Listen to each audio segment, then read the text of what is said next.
भाई मंच पर जितने भी साथी आ गए हैं, तमाम साथी। आगाज हो चुका है, आगाज हो चुका है, बिगुल बज चुका है। बदलाव की आंधी का सफर दादरी की धरती से चल चुका है। मंच पर उपस्थित हमारे बीच में आदरणीय राष्ट्रीय अध्यक्ष अखिलेश यादव जी, इस कार्यक्रम के आयोजक राजकुमार भाटी जी, हमारी पार्टी के तमाम वरिष्ठ नेतागण, दादरी की इस ऐतिहासिक सरजमी पर उपस्थित मेरे बुजुर्गों, भाइयों, माताएं, बहनों, आप सभी को नमस्कार, अस्सलाम वालेकुम। आज का ये कार्यक्रम ये सिर्फ एक रैली नहीं है, ये आगाज है आने वाले बदलाव का। और मैं धन्यवाद देना चाहती हूं आप सभी का कि आप सब यहां पर एक ऐसे नेता, एक ऐसे जननायक को सुनने के लिए आए हैं जिन्होंने हमेशा समाज को आगे बढ़ाने की बात करी, जिन्होंने समाज को वो सम्मान दिया जो कोई सरकार आज के दौर पर नहीं दे सकी। आज हमें अपनी ताकत को, अपने वजूद को, अपनी क्षमता को पहचानने की जरूरत है। मैं आपकी बहन बेटी आपके बीच में आई हूं। हमारा उद्देश्य सिर्फ राजनीति नहीं है, हमारा उद्देश्य सिर्फ वोट का नहीं है, हमारा उद्देश्य है समाज को आगे ले जाना, समाज को आगे बढ़ाना। और जब तक आपको आपकी सही हिस्सेदारी, आपको आपकी सही इज्जत, सम्मान, जिम्मेदारी ना मिले, तब तक हम आगे नहीं बढ़ पाएंगे। पिछले 10 साल से भाजपा सरकार ने जो बदहाली का हाल उत्तर प्रदेश में बना के रखा है, आपके सामने है। आज बेरोजगारी चरम पर है, महंगाई चरम पर है, अब तो गैस सिलेंडर भी नहीं मिल रहे कहीं। ये सरकार सिर्फ भाई को भाई से लड़ाना जानती है, ये और किसी का भला करना नहीं जानते। ये आपको सिर्फ एक एजेंडे पे, सिर्फ हिंदू मुस्लिम के एजेंडे पे लड़ाना चाहते हैं। लेकिन मैं आपकी बहन, आपकी बेटी, जीता जागता सबूत हूं। एक ऐसी लोकसभा से आशीर्वाद प्राप्त किया है जहां 36 बिरादरी के मेरे हिंदू भाइयों ने मुसलमानों के साथ कंधे से कंधा मिलाकर मुझे अपना आशीर्वाद देने का काम किया। अगर कैराना वाले ये कर सकते हैं तो मुझे पूरी उम्मीद है कि उत्तर प्रदेश में हर जगह अगर हम कंधे से कंधा मिलाकर इन फिरका परस्त ताकतों से, इन तानाशाहों से अगर लड़ने का काम करें तो हमें जरूर सफलता प्राप्त होगी। बताइए करेंगे या नहीं? ये हमारे वजूद की, हमारी पहचान की और हमारे सम्मान की लड़ाई है। और मुझे गर्व है कि इसकी शुरुआत दादरी की इस ऐतिहासिक सरजमी से हुई है।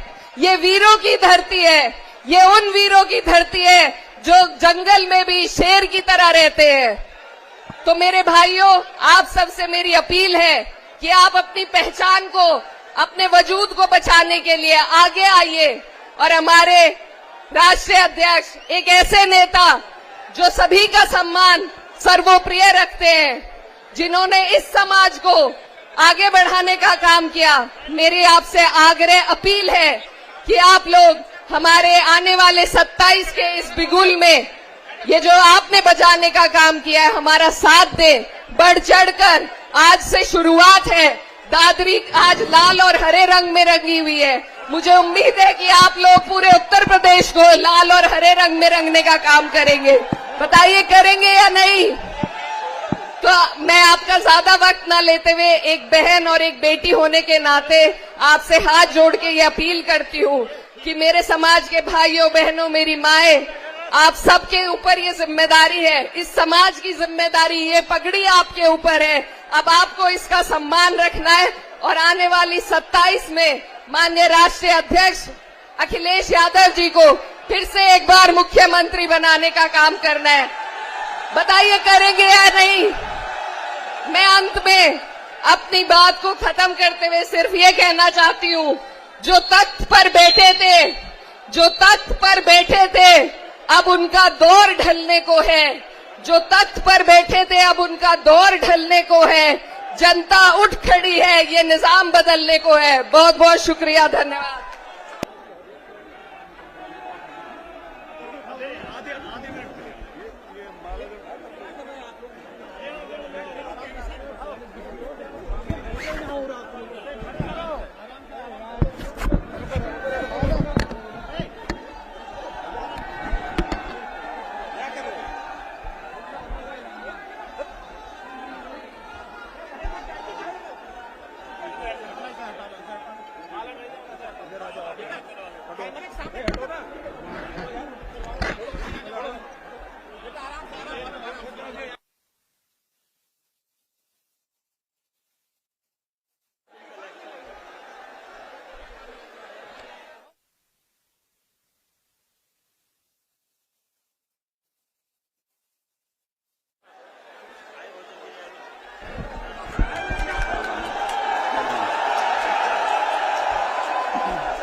माननीय राष्ट्रीय अध्यक्ष, मैं सबसे पहले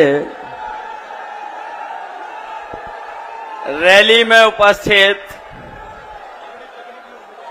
अपने आदरणीय बुजुर्ग,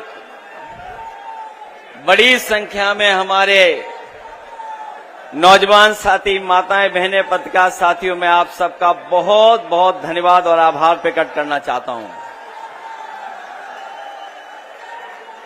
मैं देख रहा हूं जहां पंडाल पूरा भरा दिखाई दे रहा है और पंडाल की बनावट भी ऐसी है जो रंग अंदर छन करके आ रहा है।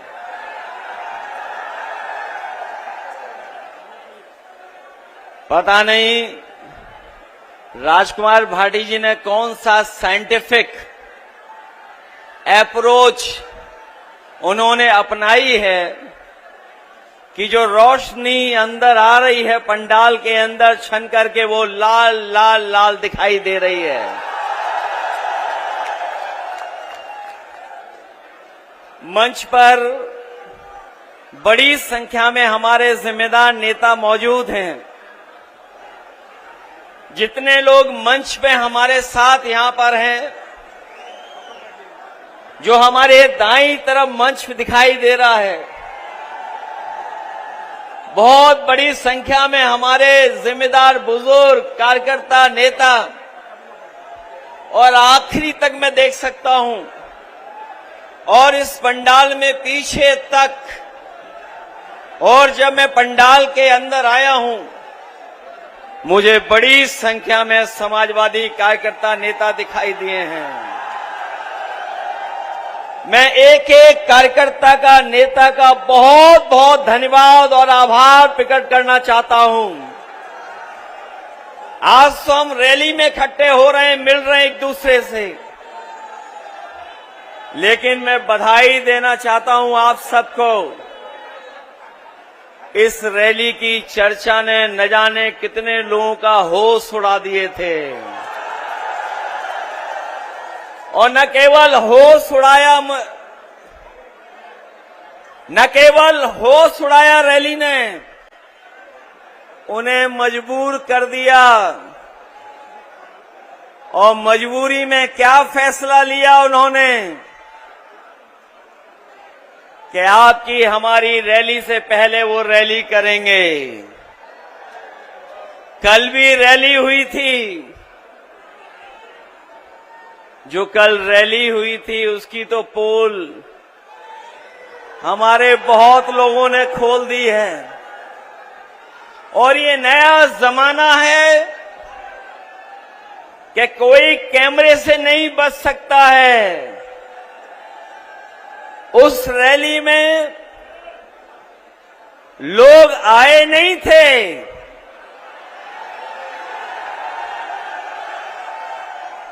लोगों को लाया गया था और जो पार्टी अपने आप को दुनिया में सबसे बड़ी पार्टी बोलती है, उस पार्टी के नेताओं को अपने सरकारी कर्मचारियों का सहारा लेना पड़ा। न केवल सहारा लेना पड़ा, बल्कि कुछ दिन पहले जिस संस्था की वजह से न केवल देश में बल्कि दुनिया में वो रोबोट जो दिखाया गया था, सुनने में आया है कि यूनिवर्सिटी कॉलेज से न केवल छात्रों को बुलाया गया और छात्रों को बुला करके कहा गया कि रैली के बाद आपको छुट्टी दी जाएगी। आप जानकारी कर लेना, जहां जहां से छात्र बुलाए गए थे उन सब छात्रों को लंबी छुट्टी दी गई है। और इस बार रैली में जो लोग आए हैं, बीजेपी की उत्तर प्रदेश से छुट्टी होकर के दिल्ली से भी छुट्टी होना तय है। जो लोग हवाई अड्डे का उद्घाटन कर रहे थे, जिन लोगों ने खबरें ठीक से पढ़ी होंगी, पहले भी उद्घाटन हुए हैं एयरपोर्टों के, जो उद्घाटन हुए सरकार में, जो कभी समाजवादियों की भी देन है उसमें बनाने में, 7 एयरपोर्ट में 6 बंद हो गए हैं। 7 एयरपोर्ट उद्घाटन किए गए थे, 6 बंद हो गए हैं। कम से कम इस एयरपोर्ट का ये वादा करके जाते कि उद्घाटन के बाद इसको बेचा नहीं जाएगा।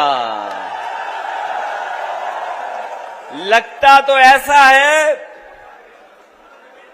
कि ये उद्घाटन ही बेचने के लिए किया गया है। रैली में आने से पहले हम लोगों को कुछ एटीएम की बातें सुनने को मिली हैं।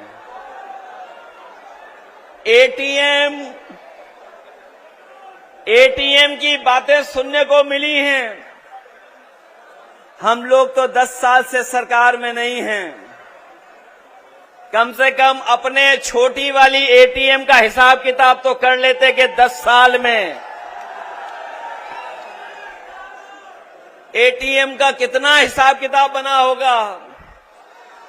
और मैं ये अपने पत्रकार साथियों को एक क्विज, एक एटीएम का क्या फुल फॉर्म हो सकता है, वो छोड़ करके जा रहा हूं। इस एटीएम ने न केवल देश बल्कि दुनिया को, न केवल देश बल्कि एटीएम ने दुनिया को परेशान किया होगा। जो लोग ए के बारे में समझते होंगे वो टीवी जान जाएंगे, वो एम भी समझ लेंगे। सुना है कि ए पर बहुत मेहरबान रहते हैं कुछ लोग, इसीलिए एटीएम याद आ रही है उनको। मैं इस रैली में जब आया हूं तो मुझे सबसे पहले हमारे गुर्जर सम्राट मेहर भोज के प्रतिमा पर सम्मान करने का मुझे मौका मिला है। मैं अपने साथियों को याद दिलाना चाहता हूं कि हम सब लोगों ने वो लड़ाई लड़ी थी जब दूसरे लोग हमारा आपका इतिहास भी छीनना चाहते थे, हमारे सम्राट को भी छीनना चाहते थे। मैं अपने तमाम लोगों को भरोसा दिलाता हूं कि नोएडा में तो आपके और ग्रेटर नोएडा और आपके जिले में इन महान लोगों को जब भी हमें मौका मिला है, चाहे हमें स्टेडियम बनाना पड़ा हो, तो हमने शहीद विजय सिंह पथिक के नाम पर स्टेडियम बनवाया था। और यहां का सबसे बड़ा पार्क जो हम लोगों ने गुर्जर सम्राट मीर भोज जी के नाम पर बनाया था। मुझे याद है 1857 की लड़ाई, जहां तमाम क्रांतिकारियों ने लड़ी थी, उसमें हम अपने कभी भी कोतवाल धान सिंह गुर्जर जी को कभी भूल नहीं सकते हैं। मैं आज आप लोगों को भरोसा दिला के जा रहा हूं कि जहां आपने यहां पर जगह जगह पर जो आपकी प्रतिष्ठित जगह हैं, वहां पर आपने इनका सम्मान देने का काम किया है। आप 2027 में सरकार बनाइए, राजधानी लखनऊ में भी इन तीनों और तमाम हमारे पीढ़ी महापुरुषों के योगदान को याद दिलाने के लिए हम लोग स्मारक और उनकी रिवर फ्रंट पे प्रतिमाएं लगवाने का काम करेंगे। हालांकि कल जब रैली में लोग आए थे, उन्होंने बहुत सारी बातों पे चर्चा कर दी, लेकिन वो गैस सिलेंडर की चर्चा करना भूल गए हैं। याद रखिए, भारतीय जनता पार्टी का एक एक फैसला जब कभी भी हुआ है, तो इन्होंने हमें और आपको दुख और तकलीफ देने का काम किया है, परेशानी दी है, और न जाने कितनी बार भारतीय जनता पार्टी के लोगों ने हमको धोखा देने का काम किया है। मैं अपने किसान भाइयों को भरोसा दिला के जा रहा हूं, इन्होंने जमीन ली होगी, लेकिन बाजार भाव से आपको मुआवजा नहीं दिया गया। मैं अपने किसान भाइयों को कह के जा रहा हूं कि जब भी समाजवादी सरकार बनेगी, हम अगर कभी भी किसानों की जमीन लेकर के कोई विकास काम करेंगे, तो उन किसानों को बाजार भाव की कीमत देने का काम करेंगे। जिनकी जमीनें गई हैं, वो जानते होंगे कि इन्होंने धोखा देने का काम किया, उनको बाजार का मुआवजा नहीं दिया। जो हमारा कानून कहता है, कानून का भी लाभ हमारे किसानों को नहीं दिया, लेकिन हम समाजवादी लोग आपको भरोसा दिलाते हैं, जब कभी भी किसी विकास के लिए आपकी जमीन ली जाएगी, तो उसको हम लोग बाजार भाव का मुआवजा देने का काम करेंगे। हमारे इस जिले के लोग ये जानते हैं, पंचायत हुआ करती थी, प्रधान चुने जाते थे, अपनी समस्याओं का समाधान कर लेते थे, लेकिन जब से बदलाव हुआ है, तब से हमारे गांव के किसानों को हम विकास से नहीं जोड़ पा रहे हैं। हम अपने तमाम ग्रामवासियों को भरोसा दिला के जा रहे हैं, पंचायत व्यवस्था या उनका गांव एक अर्बन यूनिट मान करके अगर हमें उन्हें अधिकार देना पड़ेगा, तो हम समाजवादी लोग आपको अधिकार देने का काम करेंगे। 9 साल के लगभग इस सरकार का समय गुजर गया, लेकिन जमीन का मुआवजा इन्होंने बढ़ाया नहीं, और जो मुआवजा कभी समाजवादी सरकार में मिला भी करता था, उस तरह का मुआवजा इन्होंने कभी देने का काम भी नहीं किया। न इन्होंने 64% मुआवजा दिया है, न जो समाजवादी सरकार में 4% प्लॉट देने का फैसला लिया था, वो हमारे किसानों को भी अभी तक इस 9 साल में सरकार ने नहीं दिया है। इसलिए बदलाव लाइए, बदलिए, क्योंकि बदलने से ही आपका, हमारा और उत्तर प्रदेश का भाग्य सुधरने जा रहा है। न केवल इन्होंने मुआवजे के साथ खिलवाड़ की है, बल्कि हमारे तमाम जो कॉलोनियां बस गई हैं, उन कॉलोनियों का भी सुयोजित विकास के लिए कोई फैसला नहीं लिया है। इसलिए इन कॉलोनियों को नियमित विकास से जोड़ने के लिए हम लोग आने वाले समय में काम करने जा रहे हैं। जहां इतने कारखाने, फैक्ट्री और तमाम इन्वेस्टमेंट की बातें हो रही हैं, यहां के लोगों को पता होगा जिस समय इन्होंने एमओयू साइन किए 50 लाख करोड़ के, इन 50 लाख करोड़ के एमओयू में जमीन पे कुछ नहीं उतरा। हो सकता है 5% के नाम पर इनकी जेबों में कुछ जेब भर गई हो, लेकिन ये 50 लाख करोड़ का जो एमओयू करने का फैसला लिया था वो जमीन पर नहीं उतार पाए हैं, न रोजगार दे पाए। बड़े पैमाने पर पढ़े लिखे नौजवान हमारे नौकरी से दूर हैं, न नौकरी है न रोजगार है। हम अपने नौजवानों को भरोसा दिला के जा रहे हैं कि चाहे पढ़ाई को व्यवस्थित करना पड़े, कॉलेज यूनिवर्सिटी में ट्रेनिंग के कार्यक्रम चलाने पड़े, क्योंकि आधुनिक जमाने में नए तरह की नौकरियां हैं। अगर उनके लिए काम करना पड़ेगा तो अपने आसपास के ग्रामीण क्षेत्रों के नौजवानों को ट्रेनिंग दे करके उनको रोजगार, नौकरी देने का काम भी आने वाले समय में होगा। दादरी की ये समाजवादी समानता भाईचारा रैली, ये केवल रैली नहीं है, ये आह्वान भी है कि आने वाले समय में सामाजिक न्याय के राज को लाने के लिए हम पीडीए के लोग मिलकर के सरकार बनाने जा रहे हैं।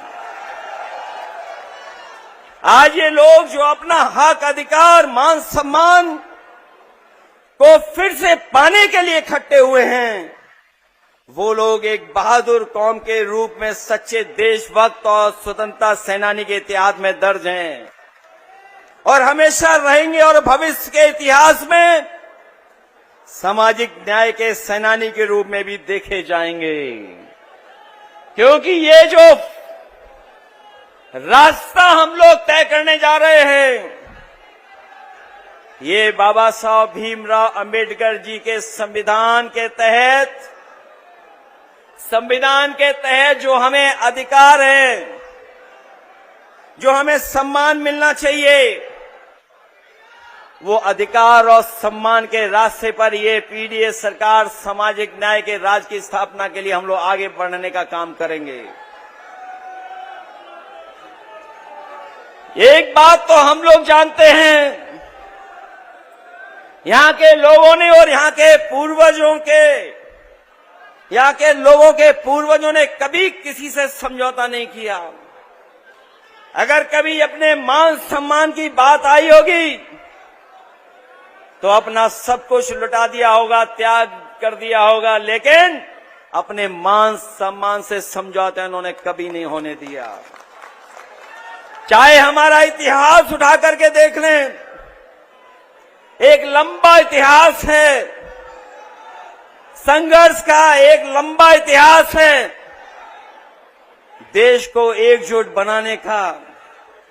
इसलिए याद रहे, ये स्वाभिमान की धरती है जिसकी हुंकार से पृथ्वी हिलती है।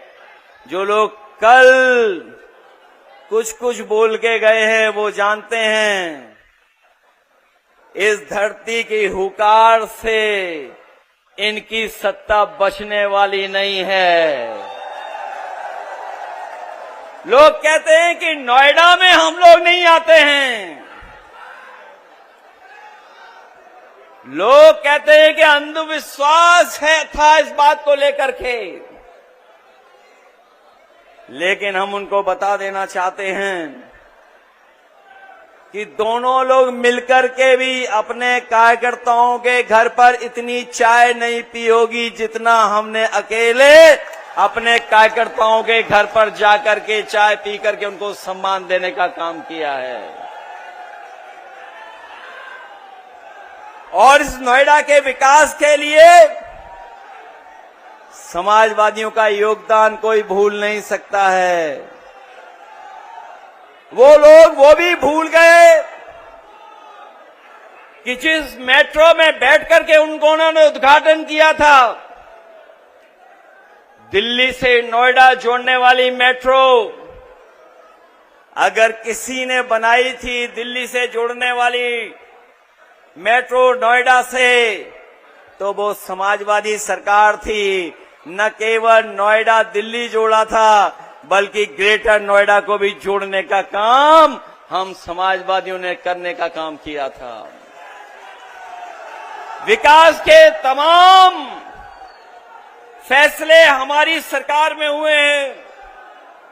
जो लोग ये दावा कर रहे हैं फ्रेट कॉरिडोर बन जाने से ईस्ट वेस्ट एक जगह जुड़ गई है, अगर ईस्ट वेस्ट फ्रेट कॉरिडोर को और डीएमआईसी के गठन को और नोएडा, ग्रेटर नोएडा और आसपास के जिलों के विकास को आगे बढ़ाने का अगर किसी ने काम किया था तो वो समाजवादी लोग थे, समाजवादी सरकार थी। एक बात तो हम और आप सब जानते ही हैं कि धरती पे सबसे ज्यादा झूठ बोलने वाली अगर कोई पार्टी है तो उसका नाम नहीं लेना है, आप सब जानते हो।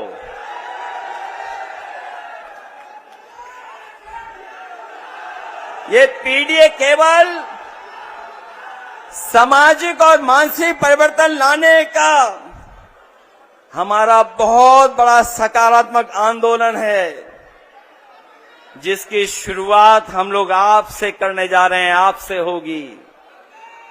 क्योंकि पीडीए के लोग ये जानते हैं, महसूस करते हैं कि उनके साथ भेदभाव, उनके साथ समय समय पर तिरस्कार या समय समय पर अधिकार और उनका सम्मान छीना जाता है। न केवल पीडीए के लोगों का, बल्कि उनके घर परिवार के लोग भी महसूस करते हैं। और मैं तो कहता हूं कि शांत मन से सोचें और याद करें कि पीडीए समाज का होने के नाते आपको और आपके परिवार के बड़े बुजुर्गों को, बेटी बेटी को, बहू दामाद और बच्चों को कब और कहां कितना अपमानित और पीड़ित किया गया। कभी लोगों के बीच, कभी सड़क पर, कभी गांव में, कभी पंचायत में, कभी स्कूल में, कभी काम पर, कभी फैक्ट्री कारखाने में, कभी कार्यालय में, और न जाने कहां कहां हमें उत्पीड़न, उपेक्षा और तिरस्कार झेलना पड़ा है। हमारी योग्यता और प्रतिभा पर कैसे कैसे कटाक्ष हुए हैं और हम किस तरह अहंकारी लोगों की छीटाकशी का शिकार होना पड़ा है।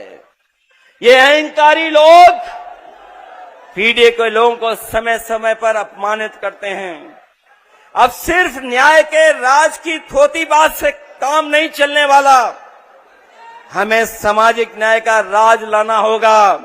इसके लिए साल लगे या सदी, हम पीछे नहीं हटेंगे, हम आगे बढ़ेंगे और इस पीडीए की ताकत को कोई रोकने वाला नहीं है। ये बदलाव सिर्फ बात से नहीं आएगा, मिल बैठ करके खुद समझाने और अच्छे लोगों को समझाने से आएगा। दरअसल हमेशा से समाज में दो ही भेद रहे हैं। एक तरफ उत्पीड़न और उपेक्षा करने वाले लोग होते हैं, एक तरफ वो अहंकारी लोग हैं जो उत्पीड़न और उपेक्षा करते हैं, और दूसरी तरफ उत्पीड़ित और उपेक्षित लोग होते हैं। सच तो यह है कि लोगों पर अत्याचार या जुल्म किसी जात धर्म देखकर नहीं होता, जुल्म सदैव निर्बल और निर्धन पर होता है, और ऐसे कमजोर व गरीब लोग हर जात धर्म में होते हैं।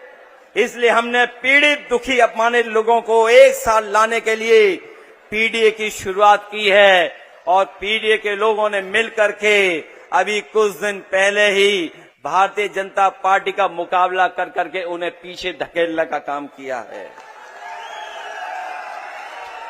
हम कहते हैं कि जो पीड़ित है वो पीड़ित है, और पीड़ा ही, हमारी पीड़ा ही वो धागा है जो हम सब पीड़ितों को एक सूत्र करता है, एक साथ जोड़ता है।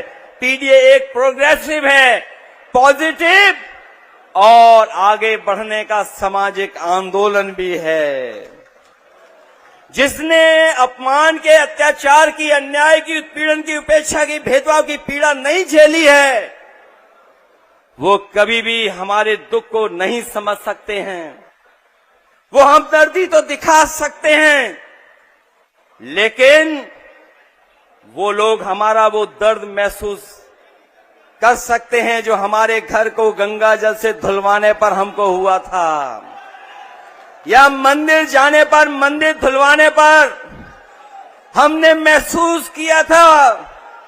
हम ऐसे नकारात्मक लोगों को मिटाना नहीं चाहते हैं, बस समझाना चाहते हैं कि अब दौर बदल गया है, पीडीए समाज एकजुट हो गया है। अभी भी मौका है ऐसे पीडीए समाज विरोधी लोग अपनी भेदभाव वाली, नकारात्मक राजनीति, धोखेबाज वाली चालबाजी छोड़ दें, नहीं तो उनका भविष्य नहीं है। और आज उनके झंडे उतर गए हैं, कल वो तो सत्ता के सिंहासन से भी उतार दिए जाएंगे।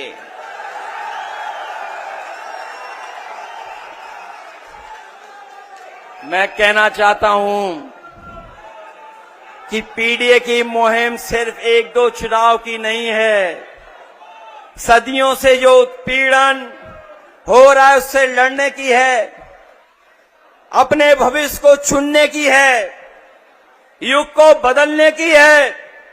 पीडीए के मान सम्मान के लिए संघर्ष जारी रहेगा। जैसे जैसे पीडीए में पढ़ाई लिखाई बढ़ेगी, वैसे वैसे बराबरी पाने की नई चेतना तीव्र होगी और जागरूकता जागेगी। हमारा बड़ा लक्ष्य एक ही, खुशहाली, हर एक की तरक्की है, फिर वो चाहे किसान हो, मजदूर हो, या महिला हो, युवा हो, कारोबारी हो, कारीगर हो, पेशेवर, नौकरी पेशा। हम चाहते हैं सब जुड़ें और सब हम लोग मिलकर के आगे बढ़ें। लेकिन हर एक की खुशहाली, हर एक की तरक्की का ये बड़ा मकसद तभी पूरा हो सकता है जब सिर्फ दिखावे के लिए नहीं, सच दिलों में सौहार्द हो, भाईचारा हो, अमन चैन हो। और ये सब तब ही हो सकता है जब लोग ये सोचें कि उनके साथ कोई नाइंसाफी, कोई अन्याय नहीं हो रहा है, तभी आपसी विश्वास जागेगा। अगर समाज में ये भावना रहेगी तो 5% बचतवादी लोगों के पास पैसों और राजनीति की वो ताकत है कि वो हर समाज के कमजोर को मिलाकर के बने 95% पीड़ित समाज का शोषण, दोहन करते रहेंगे तो समाज में शांति कैसे आएगी, अपनापन कैसे जागेगा, देश एक जैसा एक कैसे होगा, तरक्की कैसे होगी। इसलिए जो लड़ाई है वो हमारी आपकी मिलकर के 5% लोग जो 95% के साथ शोषण कर रहे हैं, उनको अपने अधिकारों से वंचित करने का काम कर रहे हैं। कुछ लोगों को ये लगता है कि ये संभव नहीं है, इसलिए वो मानते हैं कि 5% लोगों के पिछलग्गू बनकर रहने में ही भलाई है। जो 5000 साल से परंपरागत रूप से ताकतवर रहे हैं वो स्वार्थी और खुदगर्ज लोग हैं, जिन्होंने बाबा साहेब भीमराव अम्बेडकर जी के संविधान पर भरोसा नहीं है। शोषणकारियों के खिलाफ बाबा साहेब हमें कागज का ऐसा दस्तावेज देकर गए हैं जो लोहे की तलवार से ज्यादा मजबूत है।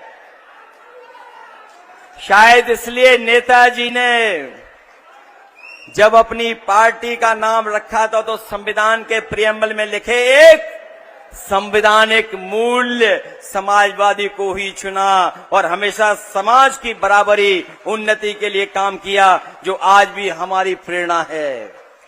चाहे कितनी भी रुकावट आए, हम लोग गैर बराबरी खत्म करने के लिए संघर्ष करते रहेंगे। और जो हमारे पीछे छूट गए हैं पीडीएस समाज के लोग, उनको बराबर खड़ा कर करके हम उनको हक और सम्मान देने का काम करेंगे। संविधान ही देश के 95% शोषित, उपेक्षित, पीड़ित, वंचित जनता मतलब पीढ़ी के अधिकारों का सच्चा संरक्षक है। संविधान ही सबसे बड़ा मददगार है। इसलिए पीढ़ी के लिए संविधान की रक्षा जन्म मरण का विषय है। इसलिए जो लोग ये कहते थे कि हम 400 सीटें जीत कर संविधान बदल देंगे, जो 400 सीट पाकर के संविधान बदलने की बात कर रहे थे, जो साजिश कर रहे थे, वो 2024 में हमारी आपकी ताकत से सिमट करके अंडरग्राउंड हो गए हैं। अभी वो चुप बैठ गए हैं। अंडरग्राउंड का मतलब तो हम सब समझते ही है ना, वो भूमिगत हो गए हैं। ये वक्त का इंतजार कर रहे हैं, वो लोग वक्त का इंतजार कर रहे हैं, पर वो वक्त फिर कभी नहीं आएगा। फिर भी इनसे सावधान और चौकन्ना रहने की जरूरत है। सच तो ये है कि संविधान खतरे में था और तब तक रहेगा जब तक भाजपा है। इसलिए भाजपा को हमेशा के लिए हराना और हटाना होगा। ये भाजपा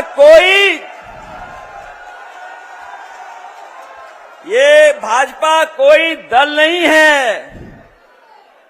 ये दरारवादी, भेदकारी, नकारात्मक विचारधारा वालों का गिरोह है। और ये मैंने एक मौके पर नहीं कहा है, कई मौकों पर कहा है कि भारतीय जनता पार्टी कोई राजनीतिक दल नहीं है। ये नकारात्मक, दरारवादी, भेदकारी गिरोह है। विभाजनकारी विचारधारा हमेशा के लिए खत्म होनी चाहिए। इनकी परमानेंट रूप से हटाना ही एकमात्र समाधान है। इसलिए पहले हम कहते थे भाजपा हटाओ, संविधान बचाओ। आज कह रहे हैं कि नकारात्मक विचारधारा मिटाओ, संविधान बचाओ। और जब तक नकारात्मक विचारधारा नहीं हटेगी, तब तक हम लोग कामयाब नहीं होंगे। भाजपा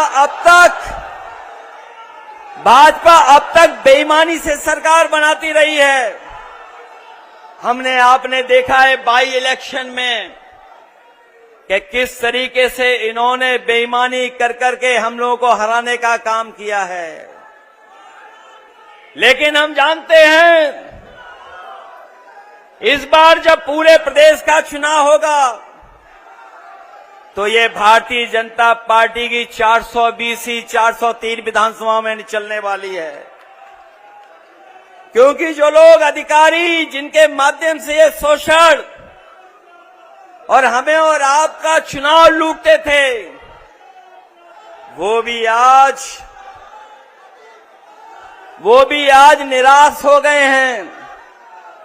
ऐसे अधिकारी जिन्होंने फेक इनकाउंटर किए हैं, वो भी भारतीय जनता पार्टी से दुखी हो रहे हैं। और याद कीजिए, जब पहला फेक इनकाउंटर हुआ था, न केवल एक नौजवान गुजर था, बल्कि नोएडा में एक जिम इंस्पेक्टर भी था जिसका इनकाउंटर फेक करने की कोशिश की थी इन्होंने। आज वो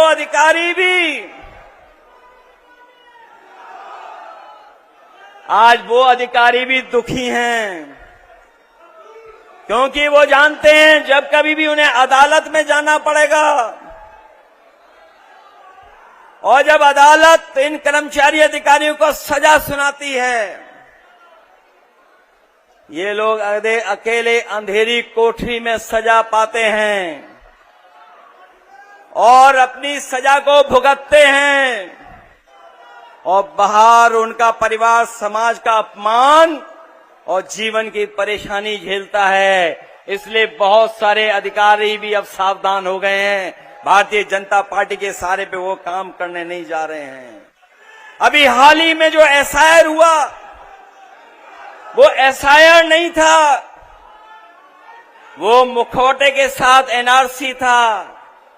मैं अपने तमाम सजग सतर्क पीडीए प्रहरियों को धन्यवाद और बधाई देता हूं कि उन्होंने मुकाबला कर करके एसआईआर में अपने वोट को और वोट के अधिकार को बचाने का काम किया है। मैं एक एक पीडीए प्रभारी को बहुत बहुत धन्यवाद और बधाई देना चाहता हूं। ये भारतीय जनता पार्टी, ये भारतीय जनता पार्टी ये दल नहीं है। भारतीय जनता पार्टी दल नहीं है, ये ड्राई क्लीन की दुकान है। भारतीय जनता पार्टी दल नहीं है, ये ड्राई क्लीन की दुकान है। जितने भी भ्रष्टाचारी हैं वहीं जाकर के इकट्ठा हो रहे हैं, लूट भ्रष्टाचार कर करके भारतीय जनता पार्टी उन्हें शामिल करने जा रही है। और भारतीय जनता पार्टी महाझूठ का भंडार है। इनके हर वादे और दावे झूठे हैं। ये जुमलाबाजी लोग, इनकी हर बात उल्टी होती है। जब ये कहते हैं कि 15 लाख देंगे, करोड़ों नौकरी हर साल देंगे, किसानों की आय दोगुनी करेंगे, करोड़ नौकरी हर साल देंगे, गन्ने का भुगतान समय पर करेंगे, छुट्टा पशुओं से खेती को बचाएंगे, तो ये समझ लेना ये लोग महाझूठ बोलते हैं। इनका हर बात, हर वादा झूठा निकला। कोई वादा ये जमीन पर नहीं उतार पाए हैं। जो जो बदलाव लाए उससे महंगाई बढ़ी है, भ्रष्टाचार बढ़ा है। और अब तो उनके लोग भी इंतजार कर रहे हैं कि चुनाव करीब आए तो पाला बदल ले। लेकिन हम लोग कहना चाहते हैं कि पाला बदलने वालों पे भी हम लोग नजर रखने वाले हैं। और नौकरी इनके एजेंडे में कभी नहीं रही। और नौकरी इनके एजेंडे में इसलिए नहीं रही क्योंकि बाबा साहब भीमराव अम्बेडकर जी का संविधान और संविधान के तहत आरक्षण मिलने का इनके एजेंडे में कभी नहीं रहा। इसलिए सरकारी नौकरियां कभी नहीं देते हैं और इसीलिए जानबूझ करके पेपर लीक कराते हैं। पेपर लीक करा करके नौजवानों को निराश कर रहे हैं। आने वाले समय में हम नौजवानों को कहना चाहते हैं, नौजवानों से संवाद करने के साथ साथ हम लोग भारतीय जनता पार्टी की वो भी पोल खोलेंगे कि कितने पेपर लीक हुए हैं और कितनी परीक्षाएं रद्द हुई हैं। हम लोग अग्निवीर कभी स्वीकार नहीं कर सकते हैं। जो लोग कहते हैं कि टेक्नोलॉजी से वार लड़ा जाता है, हवाई जहाज से लड़ाई लड़ी जाती है, महंगे महंगे हवाई जहाज खरीदे हैं, महंगी महंगी बड़ी बड़ी मशीनें खरीद ली, लेकिन हाल फिलहाल की जो लड़ाई हम लोग दुनिया की देख रहे हैं उसमें टेक्नोलॉजी का कितने बड़े पैमाने पर इस्तेमाल हो रहा है।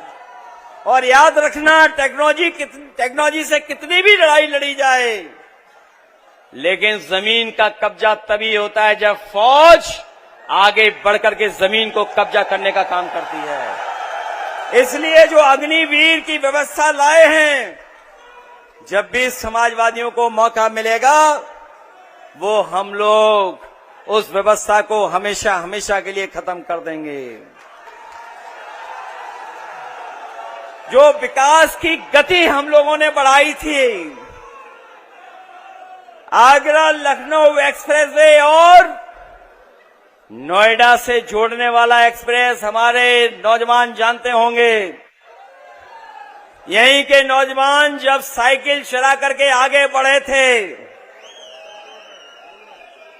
यहीं पर नोएडा से जब हम लोगों ने साइकिल यात्रा शुरू की थी 2011 में, हमारे नौजवानों को याद होगा वो हमारी सरकारी साइकिल यात्रा नहीं थी, वो हमारे नौजवानों को हौसला और नौजवानों की बहादुरी थी कि हम लोगों ने नोएडा से शुरू कर करके आगरा तक साइकिल यात्रा लेके गए थे। उस समय भी अहंकारी सरकार ने हमें और आपको सड़क पर चढ़ने नहीं दिया था,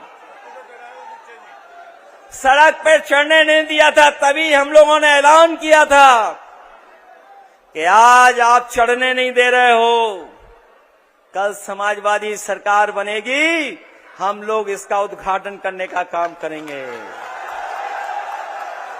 न केवल उद्घाटन किया हम लोगों ने, बल्कि वही सड़क को हम लोग आगे लेकर के गए, लखनऊ तक पहुंचा दी और लखनऊ के बाद गाजीपुर तक पहुंचा दी। और जब उस सड़क का उद्घाटन हुआ था तो याद कीजिए, देश के सबसे बेहतरीन हवाई जहाज उस सड़क पर उतार करके हम लोगों ने नेताजी के जन्मदिन पर उस सड़क को उद्घाटन किया था, खोलने काम किया था। अब तो जुड़ते जा रहे हैं एक्सप्रेसवे, हमारा सरकारी एक्सप्रेसवे था, इनका जो एक्सप्रेसवे बन रहा है वो एटीएम वाला एक्सप्रेसवे है, ये गठजोड़ वाला एक्सप्रेसवे है, वो सरकार के खजाने का एक्सप्रेसवे है। जो अभी उद्घाटन नहीं हुआ है वो सरकार के खजाने को लुटा करके एक्सप्रेसवे बन रहा है, और जब आप चलोगे तो आपकी जेब से भी काटा जाएगा। न केवल सड़कें दी हम लोगों ने, बल्कि उत्तर प्रदेश में मेट्रो भी बनाने का काम किया हम लोगों ने, एम्बुलेंस दी 102, 108, और पुलिस को चलने के लिए गाड़ियां दी थीं, जो 100 नंबर बदल करके उन्होंने 112 कर दिया। दुनिया का सबसे बेहतरीन पुलिस को रिस्पांस सिस्टम हम लोगों ने दिया, जो आज भी पुलिस उस पर चल करके काम कर रही है। न केवल ये दिया, बल्कि दूध का उत्पादन बढ़ाया। जब समाजवादी सरकार थी तो 30 लाख लीटर प्रतिदिन दूध का उत्पादन बढ़ाने का काम किया। जो बड़े बड़े कारखाने होते हैं अमूल के, पराग के, उनको लगाया। उनको लगाने के साथ साथ हम लोगों ने बच्चों के भोजन में भी सुधार लाने का काम किया। इस सरकार ने भोजन को बंद कर दिया, भोजन तो बंद ही हो गया बच्चों का, साथ ही साथ सुनने में आया स्कूल भी बंद हो रहे हैं, बड़े पैमाने पे स्कूल बंद हुए हैं। अपनी बेटियों महिलाओं की सुरक्षा के लिए 1090 जैसी व्यवस्था दी थी। आने वाले समय में हम अपने भरोसा दिलाना चाहते हैं बहनों को, बेटियों को, माताओं बहनों को, कि 1090 से बेहतर और उसको और मजबूत कर करके अपनी महिलाओं को सुरक्षा देने का काम करेंगे। न केवल सुरक्षा कानून पर होगी, बल्कि अब समाजवादी दोबारा शुरू करेंगे और अपनी गरीब माताएं बहनों के लिए सम्मान समृद्धि योजना ला करके, स्त्री सम्मान समृद्धि योजना ला करके 40,000 रुपया साल हम लोग दे करके उनका सम्मान बढ़ाने का काम करेंगे। जो लोग कहते हैं कि धन कहां से आएगा, हमारी ही नकल कर करके महाराष्ट्र में 1700 रुपए दे रहे हैं, मध्य प्रदेश में दे रहे हैं, बंगाल में भी आदरणीय ममता बनर्जी जी दे रही हैं, वहां पर भी समाजवादी पेंशन की तरह महिलाओं के सम्मान राशि दी जा रही है। अगर ये सब प्रदेश दे सकते हैं तो उत्तर प्रदेश तो आबादी में और बजट में भी दुगना है। जिस तरीके से हम लोगों ने उस समय लैपटॉप दिया था, कोई सोच नहीं सकता था हम लोगों ने लैपटॉप दिया था। आने वाले समय में स्त्री सम्मान समृद्धि योजना चला करके 40,000 रुपया हम लोग उनके अकाउंट में देने का काम करेंगे। इसलिए आज जब हम लोग इस रैली में शामिल हुए हैं, ये समाजवादी समानता भाईचारा रैली जिसमें हम लोग शामिल हुए हैं, जिस रैली की आगाज पूरे प्रदेश और देश में गई है, और इस रैली के माध्यम से ये संदेश गया है कि इस बार यहां के लोग भी जागरूक होकर के पीडीए के साथ खड़े हो गए हैं, पीडीए के सम्मान बढ़ाने के लिए। इसीलिए घबराए आपकी रैली से पहले रैली करने चले आए। वो सरकारी रैली थी, वो आम लोगों की रैली नहीं थी। उस सरकारी रैली के मुकाबले हमारे नौजवान और हमारे किसानों ने ये जो ऐतिहासिक रैली की है, इसके लिए हम बहुत बहुत बधाई देते हैं। और इतिहास में मील की पत्थर की तरह ये साबित हो गया है कि यहाँ के लोग भी जागरूक होकर के पीडीए की आवाज बुलंद करने जा रहे हैं। इसलिए मदद करिए आप लोग और इस लड़ाई को और मजबूत कीजिए। मैं एक बार फिर अपने अध्यक्ष, जिनकी अध्यक्षता में ये कार्यक्रम चल रहा है, हरीश पाल जी, उनका मैं धन्यवाद देता हूं। राजकुमार भाटी और उनके साथ जितने सहयोगी साथी हैं, जो लगातार जो मंच पे बैठे लोग हैं, इन्होंने जगह जगह आयोजन कर करके जगह जगह बैठ कर फैसला लेकर के, जो लोग मंच पे हैं या उस मंच पर हैं या सामने हैं, हमारे आपके लिए ये बराबर की रैली है। जितना सम्मान हमारे मंच पे बैठे हुए पा रहे हैं, उससे ज्यादा हमारे तेजिंदर बिग जो बैठे हैं, जनता के बीच में खड़े हैं, वो पा रहे हैं। न केवल तेजिंदर बिग, बहुत सारे हमारे समाजवादी साथी हैं, ये बराबर के हकदार हैं। इनको मैं बधाई देना चाहता हूं। मंच पर उपस्थित आदरणीय माता प्रसाद पांडे जी, रामजास सुमन जी, सांसद इकरा हसन जी, अतुल प्रधान जी, और हमें उम्मीद है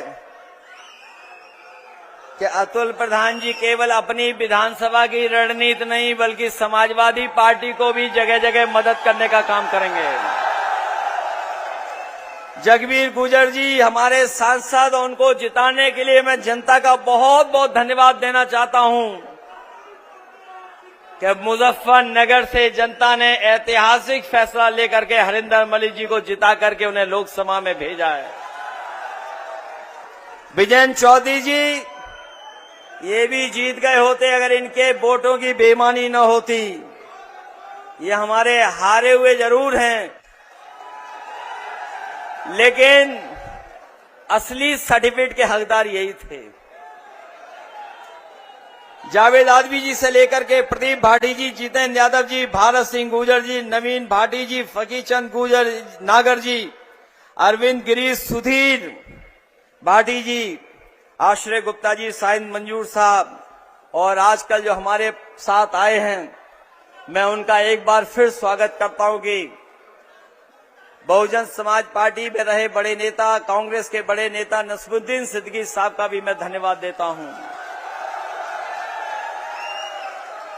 हमारे रामपुर के सांसद मोहिबुल्लाह नदवी साहब का भी मैं धन्यवाद देता हूं, और रामपुर की भी जनता का मैं विशेष धन्यवाद और आभार प्रकट करूंगा। कि उन्होंने समाजवादी पार्टी को जिता करके हमें एक सांसद देने का काम किया है। और ये जो हमारा आज शुरुआत हुई है, संघर्ष की शुरुआत हुई है, हम आपको भरोसा दिलाना चाहते हैं कि हमारी पार्टी के बहुत सारे नेताओं के साथ बड़े पैमाने पर भेदभाव हुआ है, झूठे मुकदमे लगा करके जेल भेजा गया है, उन पर झूठी कार्रवाई कर करके उन्हें जेल भेजा गया है। हमें उम्मीद है कि न्यायालय उनका सम्मान करेगा, न्यायालय उन्हें न्याय देगा और आने वाले समय में समाजवादी सरकार बनेगी तो जिन पर झूठे मुकदमे लगे उनके मुकदमे वापस देने का भी काम करेंगे। आजकल एक डायलॉग चलता है, बीजेपी वाले लोग एक डायलॉग देते हैं कि उत्तर प्रदेश में कोई माफिया नहीं है, एक भी माफिया नहीं है। याद रखना, जब वो बोलते हैं एक भी माफिया नहीं है तो वो ये कहते हैं कि एक माफिया है और न केवल अपने मुकदमे वापस लिए हैं, अपने सहयोगियों के भी मुकदमे वापस लिए हैं। इसलिए 9 साल का उनके पास हिसाब किताब नहीं है। 9 साल में क्या किया है अभी जमीन पर नहीं बता पा रहे हैं। महंगाई, बेरोजगारी का कोई जवाब नहीं उनके पास। इसीलिए आधा अधूरा एयरपोर्ट उद्घाटन करके गए हैं। याद रखना, ये शुरुआत बहुत पहले से हुई थी, लेकिन जेवर के एयरपोर्ट को एनओसी दिलाने का काम अगर किसी ने किया था तो वो समाजवादी पार्टी थी। उसी का परिणाम है कि आज यहां पर एयरपोर्ट बना है। और जो किसानों के साथ भेदभाव हुआ है, अभी तो पहला फेज बना है, अभी सेकेंड, थर्ड, फोर्थ फेज तक बनना है। आने वाले समय में समाजवादी लोग अपने किसान भाइयों को भरोसा दिला के जा रहे हैं कि आपके किसानों के साथ जमीन का भेदभाव नहीं होगा। सेकेंड, थर्ड, फोर्थ फेज जब भी बनेगा तो जमीन अगर ली जाएगी तो बाजार भाव से जमीन लेकर के अपने किसान भाइयों का सम्मान करने का काम करेंगे। 64% भी देंगे और 4% उनको जो प्लॉट मिलता है वो भी देने का काम करेंगे। हमारा साथी आलू की बात कर रहा है।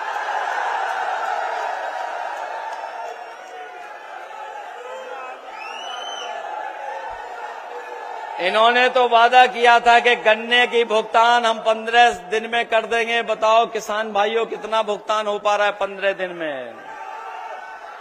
छुट्टा जानवरों से राहत दे देंगे और आलू को भी खरीदेंगे।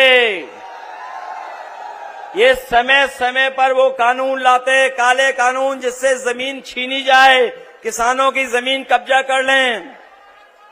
ऐसा हम लोग होने नहीं देंगे।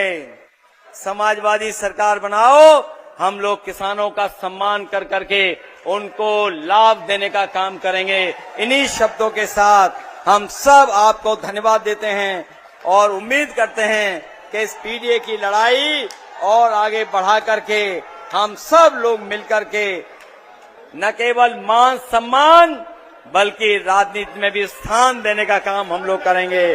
बहुत बहुत धन्यवाद और बहुत बहुत आभार प्रकट करता हूं। जहां हमारे जी का बहुत बहुत धन्यवाद। डॉक्टर नितिन तोमर शिक्षक क्षेत्र में और दूसरे हमारे एडवोकेट प्रमोद धर्मेंद्र भाटी जी, धर्मेंद्र यादव जी और सीनियर लीडर्स का भी धन्यवाद करता हूं कि उन्होंने जो हमारे साथ बड़ी संख्या में समाजवादी विचारधारा से जुड़े हैं। मैं अपने शर्मा जी कहाँ गए, हमारे प्रोफेसर टीचर चौहान, उनका भी धन्यवाद देते हैं।